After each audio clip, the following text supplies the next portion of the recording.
Our application is now in a pretty complete state. So now we're going to start to think about how we could take this app and deploy it online. Let's first begin with a quick discussion about how our application is being executed right now on our local machine. So, of course, this is what is going on your computer right now. We've got post, comments, query, moderation, and event bus. They're all running on some very specific ports, and each of them can reach directly out to the other services and send messages, make requests, whatever is required. It's very direct and simple communication between each of our different services. So how can we somehow take this same kind of structure, make as few changes as possible, and deploy it online? Well, a very easy way to do this would be to go out to DigitalOcean or AWS, Microsoft Azure, whoever else, and rent a virtual machine. Once we get that virtual machine, we could transfer all of our services over to it. Like when I say transfer, I really just mean copy our source code and then run each of these services in the exact same way that we are doing right now. So we can have all the services communicating with each other by reaching out directly over localhost and trying to access port 4000, 4001, and so on. So this would definitely work, without a doubt. But as we start to really think through this scenario and think about how we would grow our application in the future, well, life starts to get a little bit more challenging. Let me show you what I mean. Let's imagine for a second that our comment service right here is starting to become really overburdened. Maybe we have a tremendous number of users coming into our application and trying to create comments. And so at some point in time, we might decide that we need to create a second or a third instance of this comment server just to handle this additional demand. A very easy way to do that would be to say, on the same virtual machine, let's create 2 new copies of that comment service. So now we've got the original copy right here and 2 more over here. Whenever someone tries to create a comment, we can then load balance between these 3 different services. When I say load balance, I essentially mean just randomize which server their incoming request goes to. Now, there's a couple of challenges with this approach. First off, these additional copies of the comment service would have to be allocated some new port on this machine. So maybe we would have port 4006 and 4007 right there. That's relevant because remember, our event bus needs to know the exact IP address and port of all the different services that it's going to send events to. So in other words, as soon as we create these additional copies of the comment service over here, we would have to open up our event bus code. And as a matter of fact, I can do that right now. Here's my event bus index.js file. We would have to find where we tried to take an event and send it off to all these other running services. And we would have to add in 2 additional lines right here. Something like maybe 4006 and 7, like so. So if we follow this approach, then we're going to start to couple or very directly tie the number of services that we are running with the actual implementation of our code. If we ever decide to increase or decrease the number of comment servers running at any given time, we are going to have to make a change to our event bus code and deploy that change as well. And I bet, as you can imagine, that would probably not be too great. This whole scenario gets even more complicated if we see that the comment services right here that we added on are overburdening the one virtual machine we have.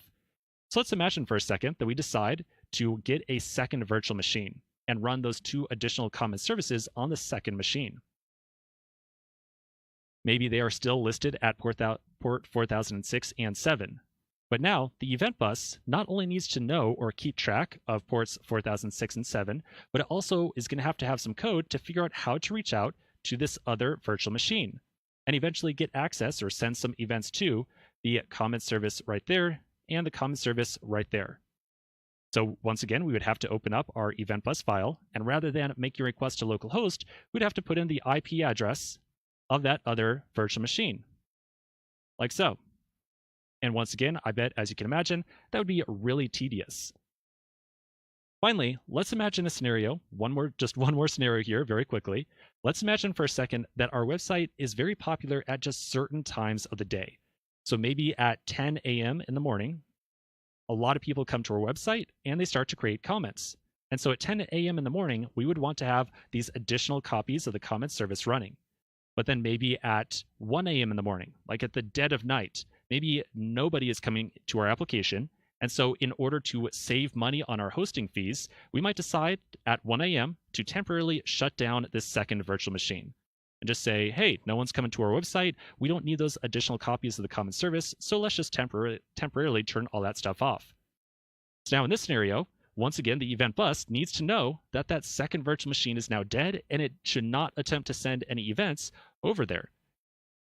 Well, to handle that, we would have to come back over to our event bus and maybe add in some code and say something like, if it is 1 a.m., or I should say if it is not 1 a.m., then go ahead and attempt to send the incoming event off to those other two services. And once again, as I'm sure you can imagine, this is definitely not something we would ever want to write out right here. We would never want to say, oh, well, if it's a certain time of the day, let's try making a request over to these additional copies. So everything we're discussing now is really going down towards a very bad path. We are trying to put together this event bus and have it communicate between all these different services in a very direct and imperative fashion. We're trying to say, hey, event bus, you need to keep track of all the different services, and you need to make sure that you always send every incoming event to every service that is running, and you need to keep track of whether or not they are running. This is all just over the top complex, way too confusing, and there's probably no way we would be able to pull this off very easily. So I think it's pretty clear at this point that although what we have right now is working on our local machine, it would probably not work in the long term.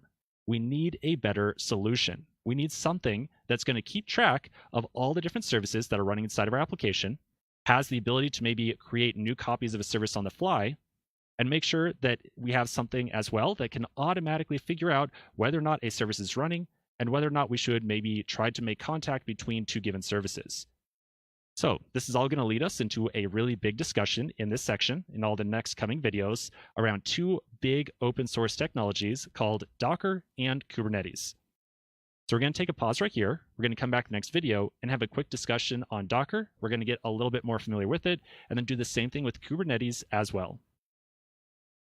In the last video, we introduced this idea of Docker, and we said that Docker makes it really easy to start up and run our different programs. We're now going to start to talk about Kubernetes. Now, as we talk about Kubernetes, we're not going to immediately see why Docker and Kubernetes are so nice together. It's not going to be immediately evident. And you might be sitting there saying at the very end of this video, wait, why do we care about Docker again? Tell me about that. Well, don't worry, all this stuff is going to become more evident in due time. For right now, let's just focus a little bit on Kubernetes and see how it solves one of those issues that we ran into a little bit earlier when we were talking about scaling our application. Okay, so first off, what is Kubernetes? Kubernetes is a tool for running a bunch of different containers together. When we make use of Kubernetes, we're going to give it some configuration files.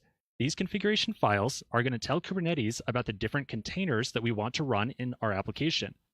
Kubernetes is then going to create these containers that are going to run our programs for us, and it's going to handle communication, or essentially network requests, between all these different containers as well. So we can really imagine Kubernetes as a tool to run some different programs and make communication between those programs very easy and straightforward. Of course, just giving you a verbal definition of this or a verbal description is not super helpful, so let's take a look at a diagram and better understand what Kubernetes is all about. So with Kubernetes, we create something called a cluster. A cluster is a set of different virtual machines. It can have as few as one virtual machine, like what you see right here, or it can have many hundreds or thousands of virtual machines. All these different virtual machines we refer to as nodes. They are all managed by something called a master. Master is essentially a program that's going to manage everything inside of our cluster. All the different programs that are running, all the different aspects of these virtual machines, and many other things. We are going to tell Kubernetes to run some programs for us. When we do so, it's going to take our program and then more or less randomly assign it to be executed by one of these nodes. And again, remember, a node is really just a virtual machine. So let's take a look at what this would really look like in practice.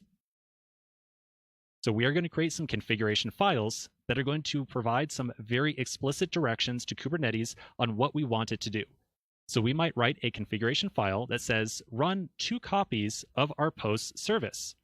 And also make sure that we can very easily access these post services after they have been created. So you and I are going to write that configuration file and then feed it into this master thing. Master is going to read that configuration file and then try to implement all the steps we've written out inside there. So in this case, it's going to attempt to create 2 different copies of our post service wrapped up inside of containers. These will be randomly assigned, again, more or less randomly. There actually is some science to it, but we can imagine for right now, they will be assigned to be executed by some different virtual machines or nodes inside of our cluster. Now, in this scenario, we're kind of back in the same problem we had before, where it could potentially be really hard for something like our event bus to figure out in how to reach out to, say, this copy of the post service and that post service. So the big thing that Kubernetes does for us is give us the ability to just kind of arbitrarily send requests or communicate between these different services with some kind of third-party thing that we are going to create. So in short, you can kind of imagine down here that we're going to create something inside of our cluster that we can just send requests to, and it will automatically figure out how to route requests off to the appropriate service that is running inside of our application.